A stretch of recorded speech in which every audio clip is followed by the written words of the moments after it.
Сен осы орысша ғана шөлдеулейсің. Қазақша неге бірдеме айтпайсың? Мына бөтен орыс тілді қазақтың құндылықтарын, мүддесін қорғаған ешкімге қажет емес.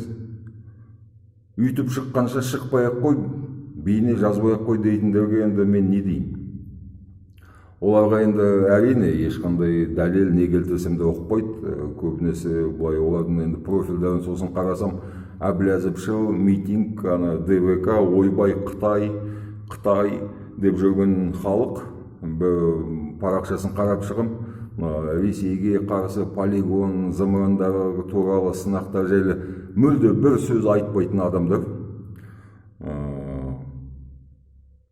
Олардың көсемдері алып шығып жүрген жаңағы Әблязов, Ержан Тұрғынбаев дейтіндер. Олармен енді дауласатын жағдай жоқ, уақыт жоқ, және кілең фейклер. Бір артында тұрған бір нақты адам жоқ, аты жөні жоқ, бір лақап атын жамылған біреулер. Бірақ мына басқаларына айтып өтейін енді, амалсыздан мәжбүр болым оны айтуға. Менің мына әлеуметтік желіде отырған себебім, осы ютубта отырған себебім жау еріккеннен емес. Мен бұл жерде өзімше енді кәсіби ретінде бір жұмысымды атқарып отырмын. Өз-өзіме жүктеп алған бір борышым бар. Ресей экспансиясына, олардың полигондарына, зымырандарына, өткен тарихымызға, басымызға түскен қазақтың ашаршылық, одан өткен русификация, тілімізден, дінімізден бәрінен айырыла жаздап, әзер енді есіміз жинап келатқан сол орыстың кесірінен болған бүкіл зұлымдық, зұлматты айтып өтіп, әлі күнге шейін жалғасып келатқан басқыншылық заманында Ресейдің қолындамыз ғой, әлі колония былай шынын айтқанда. Өз толық еркіндігіміз әлі күнге шейін жоқ. Тәуелсіздік деген атымыз бар, бірақ заты жоқ. Миллиондаған гектар жеріміз әлі Ресейдің астында, осы Қазақстанда. Мыңдаған километр жер Ресейдің полигондарының астында. Космодром Байқоңырдан бастап, Сарышаған, Эмбаға шейін. Қаншама Ресейдің банкілері бар, қаншама орыстардың газеттері бар, аты кезет болса да. Қаншама мектептері бар, қаншама жоғары оқу білім орындары бар. Қаншама балабақша бар орыс тілді. Ата заңымыздағы мына 7-ші баптың 2-ші тармағы бар, тіл жайлы. Мен соны көріп, тек сонымен айналасам, оның сөздің шындығы керек, басқа ештеңеге қызықпаймын, мәселе асырына саясатқа да қызықпаймын. Саясат жайлы бір әңгімелер көтеріп жүрсем, ол да осыған байланысты.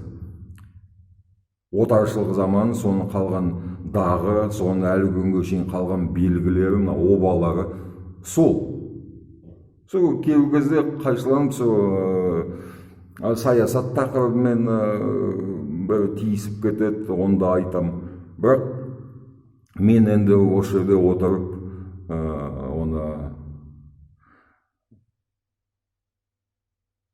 өз саясатымды, үгіт насихатымды көбінесе сол орыс тілді қазақтарға және орыс тілді басқа ұлттарға және тікелей орыстарға, олардың артында тұрған Ресей Федерациясының елшілігіне, олардың қоғам, білім, гуманитарлық, мәдени ұйымдарына, қазақ жеріне орналасқан. Бүкіл орысша сөйлеп жазғаным, айтылған үндеу, ұсыныстарым соларға арналған. Қазақтарға емес жалпы. Қазақ өз арамызда ауызбіршілік бар ғой, бізге өз арамызда қанша енді оны тоқтамай талқылай берсек те, одан қосымша сорпасы шықпайды. Орыстарға жасап отырған үндеулерім. Орыс, олармен тең, орыс тілді қазақтарға және басқаларына, жаңа айтып өткендей. Оларға мен, олардың арасына үгіт насихаттау, іріктеу жұмысымды өз тілімде, қазақ тілде жүргізсем, одан не пайда? Олар бәрі қазақ тілін білмейді, білгісі келмейді және ешқашан үйренбейді. Олар бізді мойындамайды, егемендігімізді мойындамайды, жердің тұтастығын біздің мойындамайды. Олар бізге жау. Жасырмай айтсақ өзіміз енді былай анық,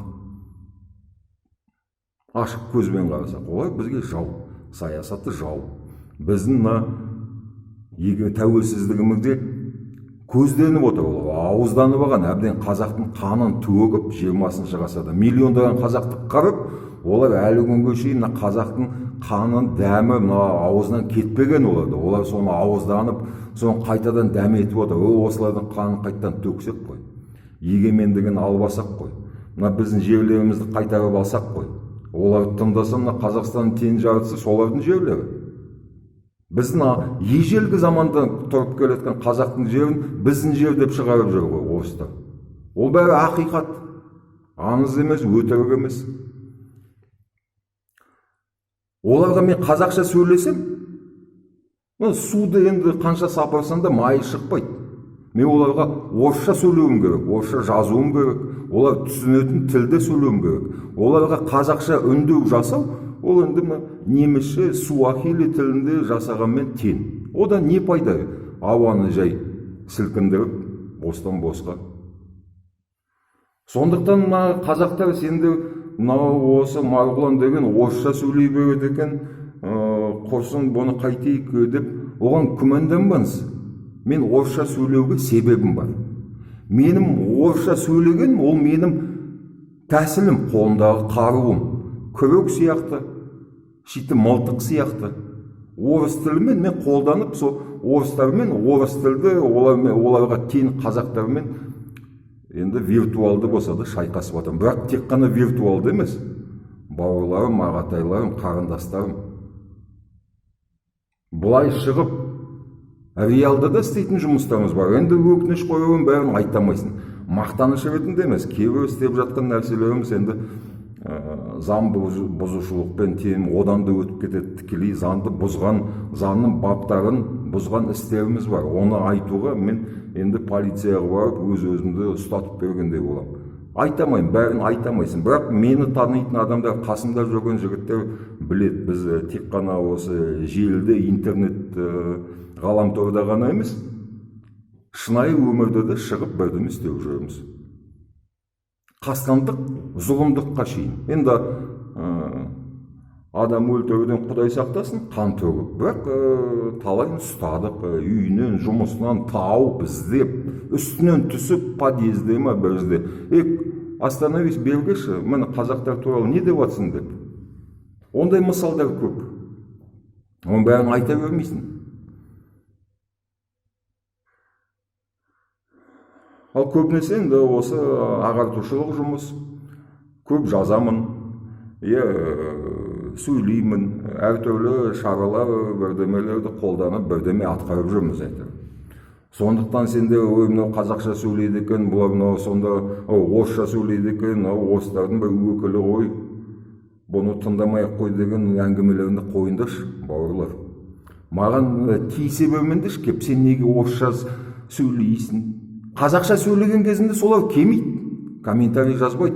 Бауырым дұрыс айтты, мен сен қолдаймын, әлде қолдамаймын, сенікі дұрыс емес деп. Сол андып жүрген жексұрындар енді олармен Әбіләзовшілдер, Тұрғынбаевты бірдеме дейтіндер. Сендер тура осы сұрақты соларға қойыңдаршы, өз көсеміндеріне. Неге олар?